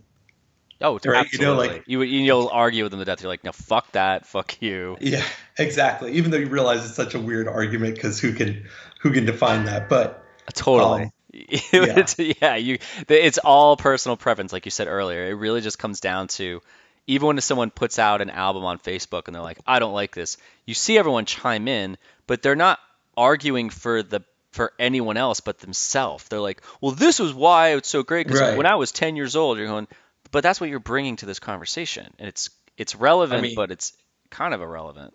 You should ask some of the kids, like, I'll play something like Quicksand, right? Like, kind of a big deal when we're growing up. Uh-huh. And they'll be like, this is awful. This is like this is like, ugh, what is wrong with you guys? Why do you listen to this butt rock stuff? Oh my And I'm like, God. what? And then they start going down that like Bush Nickelback thing. Like, and you're like, I took a step back and I listened to it and I'm like, okay, I hear what you're saying, but fuck, man, that's not my experience with this record. Yeah. My experience is so different. This record came out and it was like, hell yes, this band's doing something different. Like, this is great. And I gravitated towards it. But yeah, it's like a personal experience, like trying to convince somebody who's 25 that Quicksand was an amazing band if they don't, you know what I mean? Like, there's no argument I'm going to win. Yeah, it's like, and then they could bring to the table all the SoundCloud rappers, which I actually started listening to some of them, and I think they're pretty fucking good. Like this total weird genre of music that doesn't make any sense, but it's so fucking popular. Yeah, there's some stuff that, I've tried to really remain open to music because I don't want to, I don't think it would have been my personality anyhow, but like I don't want to be stunted. And I feel like music gets that way too. Like if you stop yourself and you say there's never been a good band past 1999, like that's cool because everybody's entitled to that. But I just didn't want to be that. I wanted to be open and discover new things continually. Yeah, I did an interview with Tom Martin, and he was a pretty interesting staple in the Pennsylvania scene from back then. And he works for a place, and he's around music all the time, and he's like really he was like, you got to check out these SoundCloud dudes. And so he started telling me about them, and I started looking them up, and I was like, my initial instinct is that there's a certain genre of music where I don't want to break from, but then I opened the door and I listened to it and I was like, I really like this. And then Wicca Phase is like, because he was also in Tiger's Jaw, right? Which I didn't like his Tiger's Jaw records until he left, and I love his Wicca Phase stuff because his voice is so weird, but his lyrics are fucking great. So how far have you gone down the rabbit hole? Because I've got a tie to Tiger's Jaw as well. You mean, what does that mean? We did a split with Tiger's Jaw when I was in a band called Tiny Empires. Really?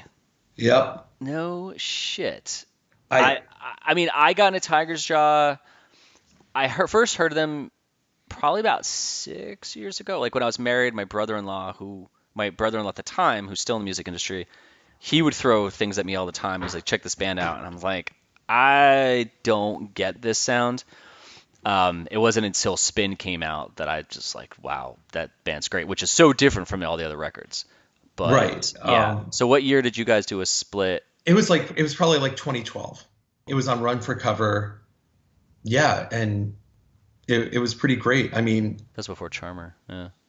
Oh yeah. It was before Charmer. So I just thought it was interesting. We kept playing and meeting new people and stuff like that. Like I did really try to stay open to that. And I also kept playing with a bunch of the same people. Eric and I, so Mid Carson played, and we're kind of, obviously that's a big 90s thing. We played until we got that thing. We worked up to this point and we were playing a house show in Georgia, and Vinny from Less Than Jake came out to see us play because he had heard good things about the band, and is in that weird time frame, like in the late 90s, where different bands were doing bigger things, what was possibly kind of leading to the weird demise of half of it. And he liked our band and was like, yo, you guys are crazy. Like either you're going to get big or you're going to self-implode, and either will be interesting to watch. So he kind of brought us to Fueled at that point. And it's funny because we had Victory hit us up and stuff. So it was strange you mentioned that. And we played some shows in Chicago, and we were doing better. Like people were coming to see us play in places like Chicago. We had befriended like Lawrence Arms at that time and stuff like that. I think we had stayed at the house with Neil when he's in Baxter. The Whipple House. Yes. It was fun. And those guys were great, right? Like super accommodating, and stoked on music. Like they're who introduced me to like Alkaline Trio. They're like, you have to check out Alkaline Trio. They're amazing. You know what I mean? Like, and Chicago people are like typically stoked on stuff going on in Chicago, which is part of the great part of that city too. Yeah. And so we ended up on Fueled, and we did all this stuff, and then we just hit this weird, I guess, impasse. And I remember we had canceled some weird thing we were supposed to do in Orlando where we were supposed to go to this like X Games thing and play. And the drummer canceled on us. And we just kind of sat out on the porch. Like Charles decided not to come. We'd moved down to Florida. We wanted to restart our lives. Like after Y2K happened and nothing went down, we decided to move to Florida and get a fresh start. Chuck didn't come with us. We brought a different guy and we cycled through a couple of drummers. And it was Mikey and my brother and myself. And we're kind of sitting on the porch and we're like, maybe it's time to stop this before we just don't like each other anymore. And like, maybe this isn't what, because we had different ideas of what we wanted. And we were in this like weird reality where like I was kind of enjoying playing some of the bigger shows because I liked the fact that you knew what time you had to be at the show. You got to do a sound check. You got to do all these things. Like I kind of liked that, having that schedule and not just rolling up and trying to figure out how to load equipment into a house. Yeah. And they were trying to they wanted to only play house shows, or at least my brother really wanted to only play house shows. He was sick of venues and sick of all of that. But at the same time, he was the one that was the most determined to make a living playing music. And it just didn't seem like it was ever going to, it just seems like we had done what we were going to do. And it was time to do something different. And I took like a short break from playing music and I started working a lot. And then we came back 2 years later and we started New Bruises and we kind of picked up where we left off. And it was originally like my brother and I again. And then Marcus was in that band and this kid, Eric, that was from Tampa as well. The humorous part is my brother eventually left, and then Chris from the Gray M came and played bass in the band. Then when Marcus couldn't do tours, Mikey from Mid Carson played tours. Then we eventually we kind of switched some lineup stuff, and we got this kid Jason that we met that had just moved to Tampa. Then we took that band with kind of that lineup and morphed into Tiny Empires. So I've probably played with only like a handful of people ever in weird different iterations of bands. Were people kind of weirded out every time? Like, I know when a band would dissolve and they would go off and do something else. It's like when Braid broke up and then they did Hey Mercedes. But but they just like didn't have Chris in the band. So it was still Braid, but without Chris. That's what you'd think, Yeah, I mean, it was different. Maybe people were weirded out. We took a step back, like even before like New Bruises, and like I think maybe the break helped a little bit. And I think maybe some people knowing about Mid Carson checked us out. And then I feel like the band kind of got its own life for a little bit. And that the good second approach was like I was doing it for fun at that point. I didn't have big expectations. It was like, hey, let's do a 10-day tour where I can take a week off work and no expectations. Let's just have fun. Let's be friends. If it's not fun, then we shouldn't be doing this anymore. Well, how far did you take? So give me like kind of a rough timeline of years and bands leading up to you finally stopping. Okay, or like, and include your record label in there. Because I want it's all over the place. So I want someone, I've never done this before, but it just seems interesting if someone listening. Mid Carson July from here to here, New Bruises here to here, like outline that. So if we start like Deckard was kind of like that 94-ish, right? And then we went right into Mid Carson July and like 96. We kind of called it a day in 2001. Our record actually came out so 9/11 happened in 2001, right? Like our record, or was it? Yeah. And our record came out like the week before. Oh God. So the timing wasn't good. We were kind of making jokes. Have you ever seen that movie, A Perfect Storm, where they're going to save the entire town by going and fishing out in sea, and then the big wave wipes them all out? Yeah. And this could be our band. Like, you know what I mean? That's why we watched that movie together and we all laughed. We're like, that's our lives. This is how it goes. We do something wrong because this is how this works. Yep. And we just laughed. I mean, it was just us being silly and just making jokes, but we did that. And so that we called it a day sometime around then, like not long after that, maybe a little bit into 2002. But I think it was kind of 2001. It could have maybe stretched in 2002. We took a break. New Bruises got together in like 2004. And I think we released our record in 2005, like our first one. and I put that out. Like that's the same time. That was like the kind of the birth of Kiss of Death. Yeah. And The record label. Yeah, the record label. So Kiss of Death Records, which was an inside joke because we just kind of had this weird feeling that bands that did stuff. And if you look at it timeline wise, we put out a record on Fueled by Ramen in like 2001, and I think Fall Out Boy probably broke like a year later and became massive success. Not saying that we sounded like them, it was just that label blew up after that point. Yeah, yeah. You know, they already had some big releases, but like, I mean, they became a massive label. Yeah. And I mean, I still have some friends that kind of worked around that label and stuff like that. And my friend Kyle had worked there at the time, so I knew a lot of what was going on. So we start Kiss of Death, we start New Bruises, we're playing shows. As Mid Carson, through that time, we toured only in the US and Canada, right? And we toured pretty extensively. We did like 6-week, 8-week tours, played every place, tried to play just big cities. And then when we did New Bruises and I was doing Kiss of Death, we took a very like more lackadaisical approach about like how we were going to tour and did it very purposefully. Somehow in New Bruises, which stretched from 2005 to, I guess our last release came out in like 2012. So it was a band for probably longer than Mid Carson. We ended up touring Europe and the UK. So wow. we went to the UK twice and we went to Europe once, and we did UK with it that time. So it was really like 2 separate trips.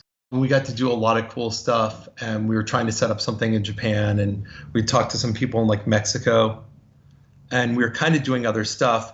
We released a few records. We released like the first full length, and we did a series of splits and singles, and then released a full length that was kind of like, as we were writing it, I kind of knew that it might be the last thing we did. Like I was kind of ready to do something different. Not that I hated it by any means. It was just kind of like interested in something else. And we had started playing shows with this band called O Pioneers, right? Like over time.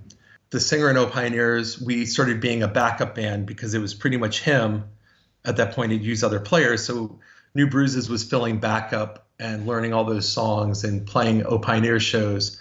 And eventually he asked us to do another record, and we decided to break off and do Tiny Empires, which was called like Black Clouds.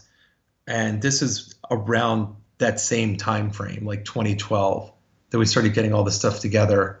Then we did the split with Tiger's Jaw. And then by 2014, we released a record.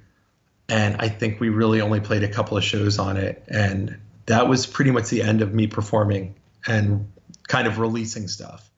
I closed up the label around the same time. And I didn't really close it up. I just kind of put out my 101st release and kind of took this step back and wasn't having as much fun with it after a while. And I was like, you know, I probably put out like, because I intentionally put out that first record. Everything after that was kind of a happy accident.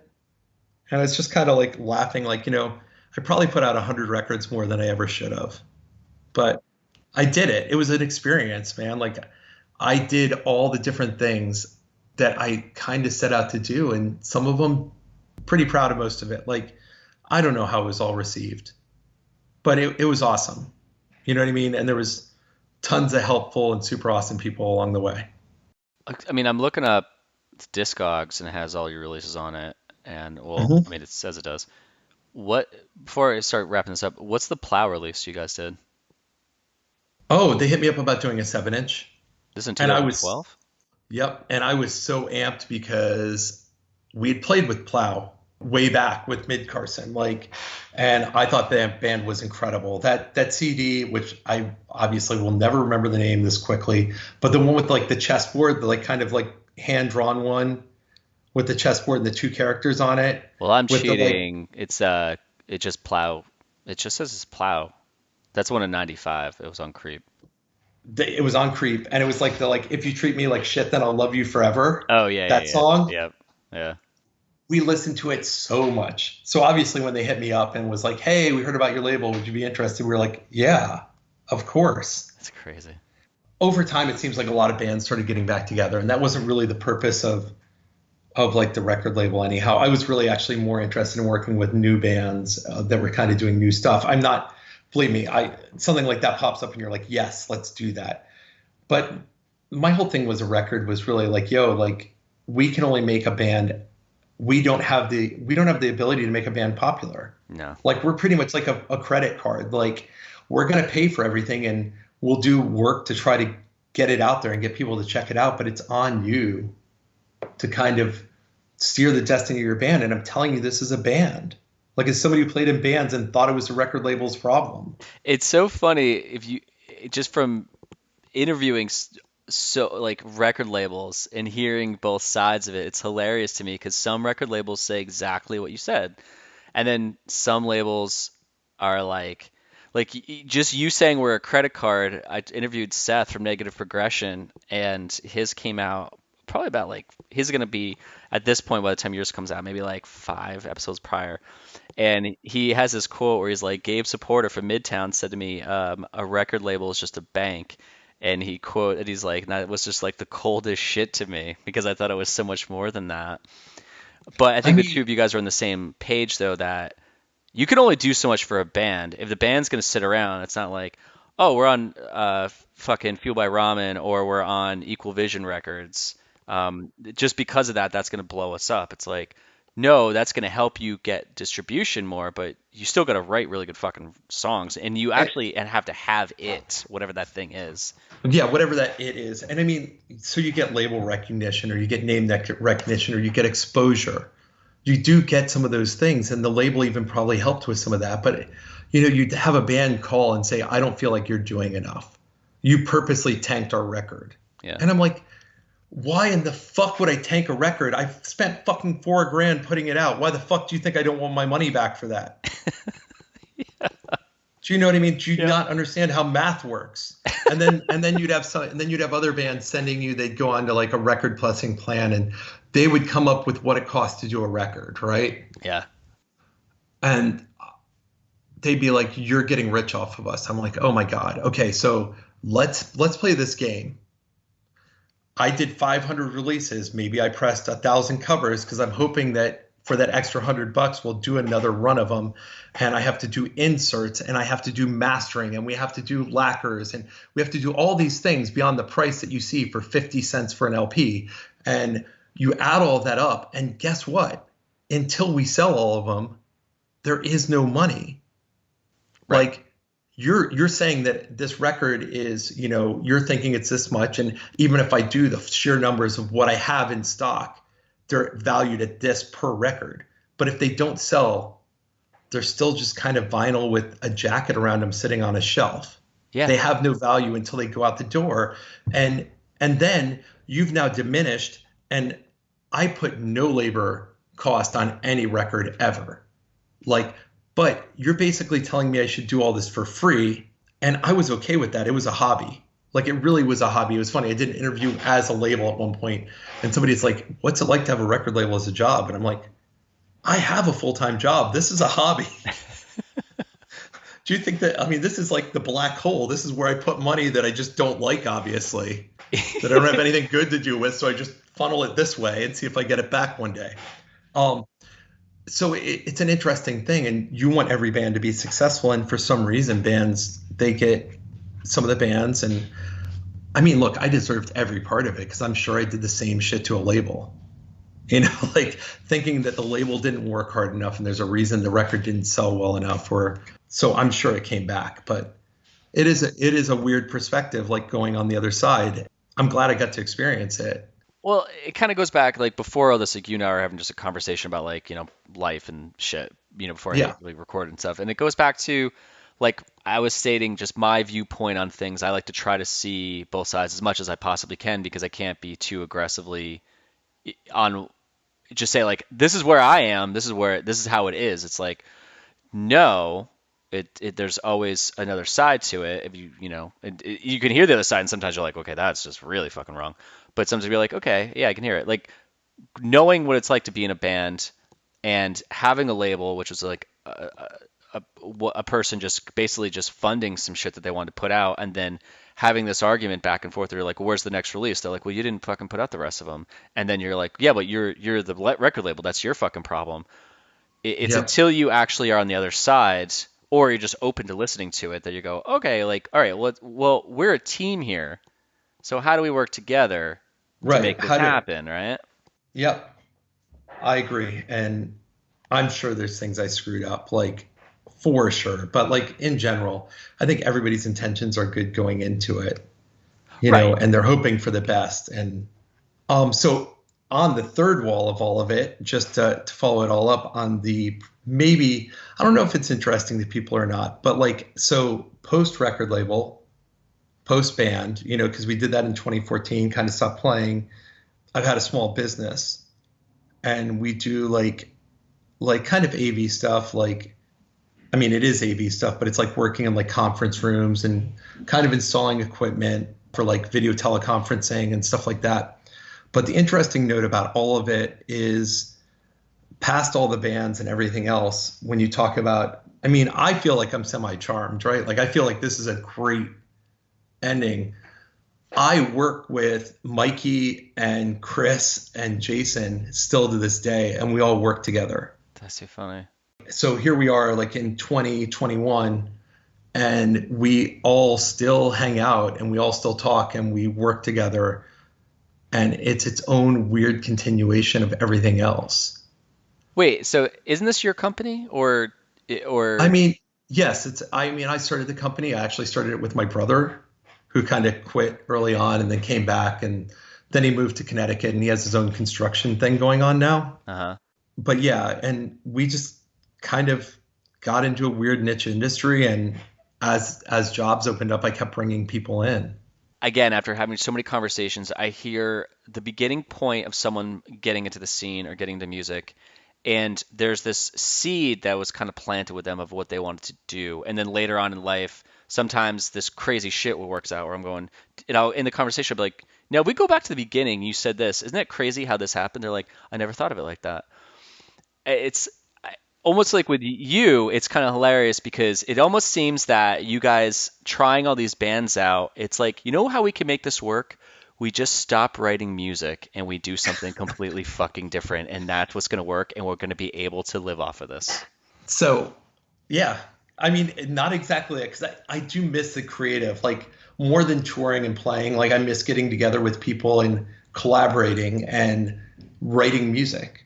Right, that part I miss. Like Yeah. that part I desire sometimes. Like I'll play guitar, I'll mess around with an instrument, I'll record some stuff on my iPad. I miss collaborating and being in that band situation sometimes.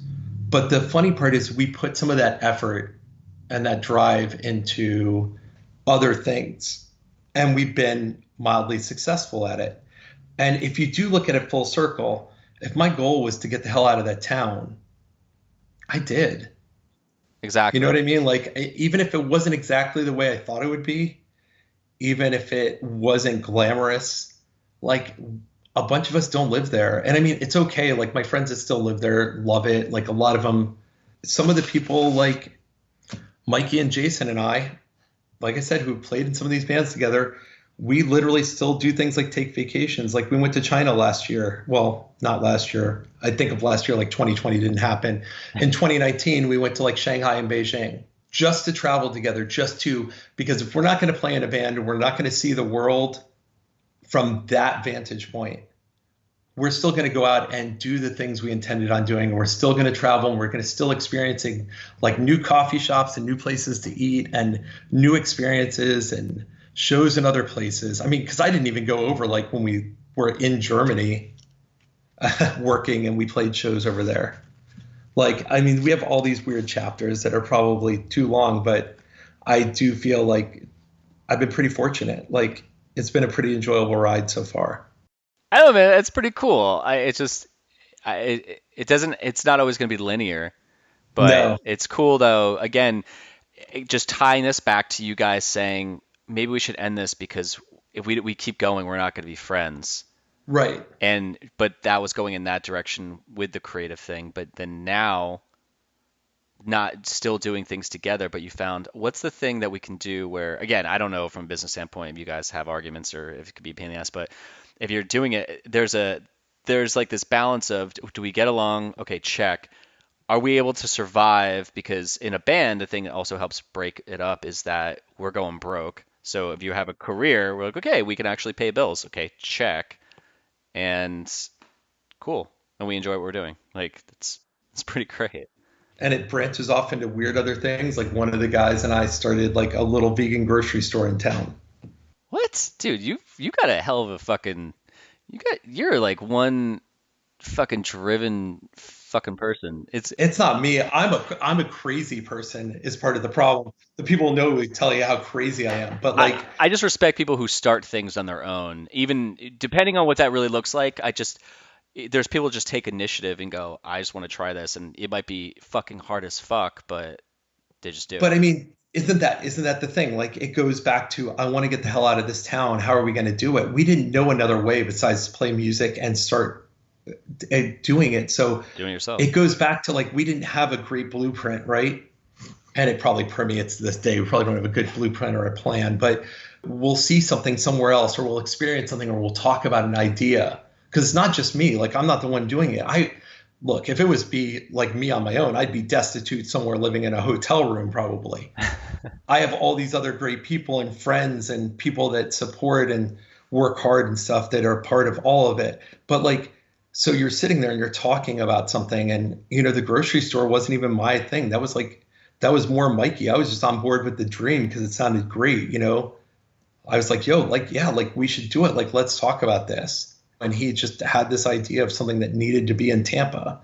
And part of that's like we're seeing all these things in other places, or you go to a new city and you're like, why doesn't that exist? And instead of like, you get to this point where you're like, okay, I've complained about it 50 times. Mm-hmm. Am I going to be the change at this point? Well, that's the whole thing with entrepreneurship, is that you scratch your own itch, and hopefully there's more people out there. Like, yeah, I mean, it's really if it's like something that you would be like, I'd pay money for this, there's probably gonna be someone out there who's gonna do the similar thing. Right. So we just keep that's kind of it. And then that hope is that everybody that you're around that you like, they're successful, and they figure it out and they're happy. And I mean, because really at the end of the day, when you get past playing in the band, like I'm trying to figure out how to be happy every day. Not some unrealistic happy, but get content, feel fulfilled. And Right. that was the hardest part probably when I first stopped playing, was that identity wrapped in it. Like, who am I? Beyond that. And then I guess that's the part that like, getting a little bit older, you're like kind of like, okay, so I'm a flawed human being, but I'm getting by. I'm enjoying it. Like, I've asked so many people, and I'm gonna ask you this question too. But people say like things that they brought from the scene and stuff. It's that DIY thing. It's never gonna be perfect, but as long as it's like I'd rather be a person, or like I like people who are trying it instead of going, I hate my job, I hate this. I'm going, well, why don't you fucking do something? Oh, I can't do it. I'm like, you know what, man, I can't talk to you. Like, Yeah, I have no time. I have no fucking time for that. I think over the years, I've told multiple people that if you want a blueprint for figuring out how to be an entrepreneur, start a DIY punk band. Everything will feel easier afterwards. Book your first tour, get your first record out, put it out yourself. You go through all these things trying to figure it out. And somehow some people are super helpful. Some people try to hide it all. And then you go start a different business and you're like, oh, this is easy. Yeah. Obviously not easy, but it was a great, like, it was a great place to vet it and figure it out. Like, you have to be motivated to stay on the road and show up for those shows and do it, especially for almost no money. Yeah, you're doing a pure passion. It's just pure Yeah, passion. pure passion. And we've had, and a good chunk of the people who've come and worked with us are like musicians. Because they're already suited for like traveling, which we do a pretty decent amount of with the job before everything was kind of shut down. And the first time you put them up in a hotel on their own and you give them a per diem, they're like, what the hell is this? You know what I mean? They're like laying in a hotel room by themselves with no other band members. They're like, dude, this is like a dream. Yeah, this is the dream. This is what I worked for. Like, God, I was going to change the channel. I just left with the Weather Channel on for hours and just laid there in happiness, like eating my takeout food. Like, Yep. So, yeah, I mean, I don't know. It's all good. Yeah. No, there is a certain demographic out there that's going to completely understand exactly what you just said. Right. The And first time. Yep. yeah, and I completely got that. I was like, yeah. I mean, to this day, I'll still do things, and there's like a little remnants from being in a band back in the day that kind of sticks with me. I'm just kind of like, oh wow, like this makes me enjoy this even more now. Yeah. The little flashes too. Like they come back like weird little bits of nostalgia, like pulling off the interstate in the middle of the night to get gas and breathing All in the like cold time. air or Oh something. And my you'll be God. like, Exactly. That fucking nighttime cold yep. air filling your car up freezing. I always just go back to the van and everyone's sleeping and the exhaust hitting you in the face and you hear them. Oh man, 100 fucking percent. I mean, people, so, and it'll be funny because, we all talk, like the band people talk, like in our band, like we're all still friends. So somebody be like, yo, somebody asked me about this place that we played here. Do you remember it? And I found over time, like it's gotten worse. Like I don't remember some of it as well. Like some of the chronology, some of the names have kind of faded a tiny bit. Like, but what I do remember when I think about touring is that weird stuff, like the time where you're driving super tired overnight, and maybe it's the first time headed towards like a desert or some other weird landscape, and the sun comes up, like, and you're kind of everybody else is asleep in the van, and you're just kind of like you get that weird warm feeling, like, yo, is it going to be better than this ever? Yeah. That's like the relatable weird experiences that I took away. Not that the shows weren't amazing and not that I didn't have a blast, but some of those like weird moments you steal by yourself that are awesome. Yeah, I definitely think like I have some PTSD from any time it's like seeing the sun come up in any aspect, which has been a while since I've had that happen, but that always reminds me of just the overnight drives or something where I woke up and I'm like, I don't like this. I don't want to see the sun come up when I'm driving. Like I'm just not about it, Hey, as man. long as you're not into the point where you're taking NyQuil to sleep in the van at night, it's all good. Yeah, no, I think So, I did that one time when I was sick. All right, man. Well, I'm gonna wrap this up because I gotta actually go do a video shoot. Um, that sounds awesome. yeah, actually, it kind of ties back to I have this book I just put out, and I'm treating it like if I was a band trying to sell a CD, and I'm trying to figure out all the DIY ways to do it. So I'm gonna do this video shoot of different couples reading it because it's themed after that.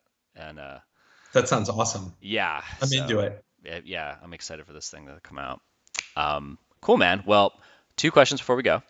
Okay. One I alluded to. What? No, I'm sorry. That's the last question. Before that one, what do you want to plug? Um, It what could do be you mean? anything. It could be the old record label. It could be your business now. It could be your friend of yours is doing something you want to give love to. It could be all of that. Oh man, that's rough. I guess I will plug just because it's pertinent at the moment and it's active. Like I was saying, like a buddy of mine, I played with in Mid Carson. We started a little vegan grocery store called Black Radish Grocer in Tampa, Florida. And if anybody ever ends up through and they're interested in that type of thing, like just swing by. I mean, the chances we're there are kind of low, but let us know. I mean, it's cute. It's in my neighborhood.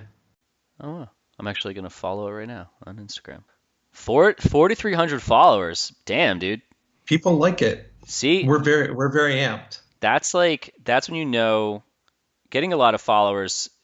It's like a very specific demographic too. I mean, like the vegan culture, obviously. I think it's a lot bigger now, or more outspoken now, but especially locally. Damn, that fucking bagel sandwich looks fucking tight. Yeah, it's very organic, and those come from like weird conversation. Is like just because I'm not eating eggs and cheese right now, how come I can't get breakfast anywhere? Yeah, this looks pretty good. It's like a steak and egg bagel, Baegle. Is that Huh? is that a wait? Is that That a could be a misspelling. That could just literally be someone either trying to be clever, That's but I funny. mean, we did call the we have a breakfast sandwich, and it's called the Breakfast of Champions. Which is a weird Now this is how weird you novel. guys this is how you guys spelled it. You might want to go back to your December 16th post and edit that, but no one's looking back at that now except for me. Oh, yeah. I mean, call us out. It's great. No, I'm just kidding. So that following has been really organic, which is awesome. That's great, dude. I love it. We don't have social media figured out on any level. So the fact that people follow it is great. Yeah, that's when you know you have an idea, when it just, you don't have to do all those bullshit tactics to get followers. You just have a really good product and people are like, again, it goes back to like a band. If your band's really fucking good, it's gonna just organically, people, they're gonna gravitate towards it. Oh yeah. Can I do a minor, tiny secondary plug? Absolutely. So if anybody's interested in what I was talking about, we did this song called Air Conditioning Full Blast on Tiny Empire's Weird Headspace. I think it's on Bandcamp. You can probably listen to it for free. And that was, to me, like one of the high points of songwriting, because somehow we recorded this song and I feel like it's not that we'd mastered dynamics, but we used dynamics and we had all this stuff going on. And I think as a band, we're like, wow, that's awesome. I can't believe we wrote that song. What's the name of that song again? It's called Air Conditioning Full Blast. Yeah, and that's on destroytinyempires.bandcamp.com.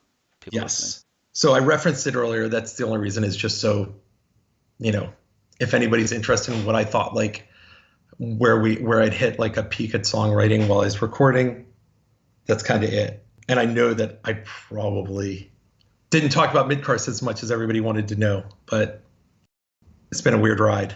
Yeah, man, I thought it was good.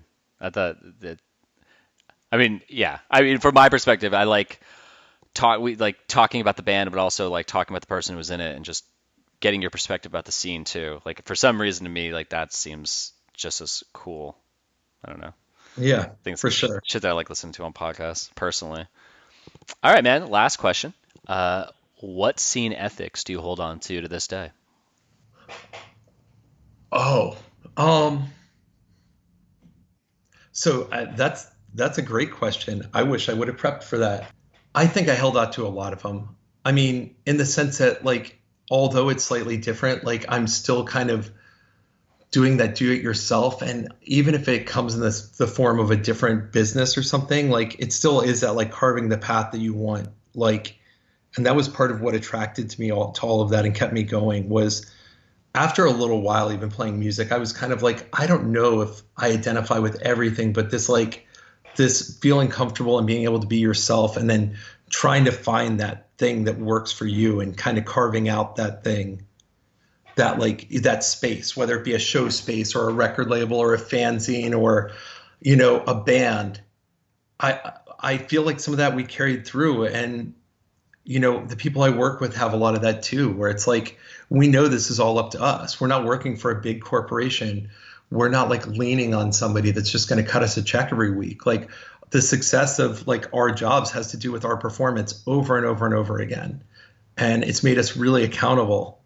It's made us accountable.